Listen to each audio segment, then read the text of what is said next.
আপনি কি কখনো ভেবেছেন ধর্ম শুধুই বিশ্বাসের ব্যাপার নয়, বরং এটি এক গভীরতম শিল্প। শিল্প আমাদের অনুভূতির প্রকাশ ঘটায়, আমাদের চিন্তাকে নতুন দিগন্তে নিয়ে যায়। আর ধর্ম আমাদের আত্মার অন্তরে প্রবেশ করিয়ে দেয়, আমাদের সত্যিকারের পরিচয় কি তার সন্ধান দেয়।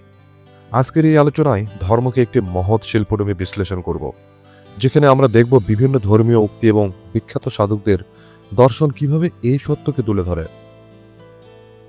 শিল্প এবং ধর্ম দুটোরই মূল লক্ষ্য আত্মাবিষ্কার।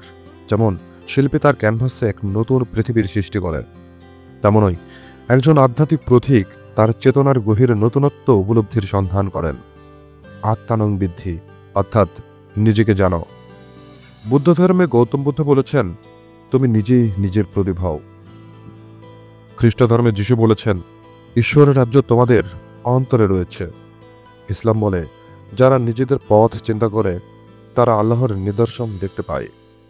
এই উক্তিগুলো এক সুরে আমাদের বলে, নিজের গভীরে প্রবেশ করো, সত্যকে অনুভব করো। এটাই ধর্মের মূল দর্শন, এবং এটি এক মহৎ শিল্পের মতো, যা প্রতিটি মানুষের অন্তরে রং তুলির মতো আঁচড় কেটে যায়।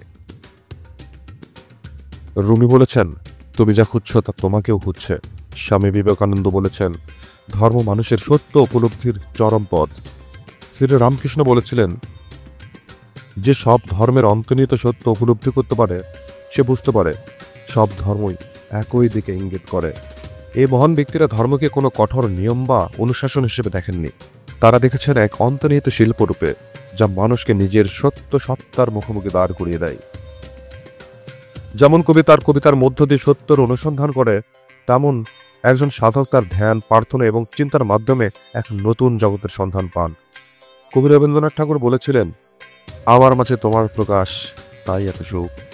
সুফি কবি হাফিজ বলেন, তুমি যদি তোমার হৃদয়ে প্রবেশ করো তবে ঈশ্বরকে খুঁজে পাবে।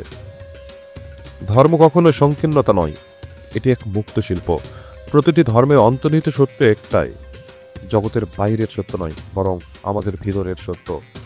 আজকের আলোচনায় আমরা দেখলাম, ধর্ম কোনো কুসংস্কার নয়, এটি এক গভীরতম শিল্পরূপ, যা আমাদের আত্ম অনুসন্ধানের পথ দেখায়। হিন্দু, বৌদ্ধ, খ্রিস্টান, ইসলাম, যে ধর্মই হোক, প্রত্যেকটি আমাদের একটি বার্তা দেয়, নিজেকে জানো, তোমার ভিতরে সর্বোচ্চ সত্য। ধর্মকে যদি শিল্পের মতো চর্চা করা যায়, তাহলে এটি কেবল বিশ্বাসের বিষয় নয়, এটি হয়ে ওঠে এক মহৎ অভিজ্ঞতা। আপনার চিন্তা কি? ধর্মকে কি আপনি শিল্পের মতো দেখতে পারেন? আপনার মতামত জানাতে ভুলবেন না।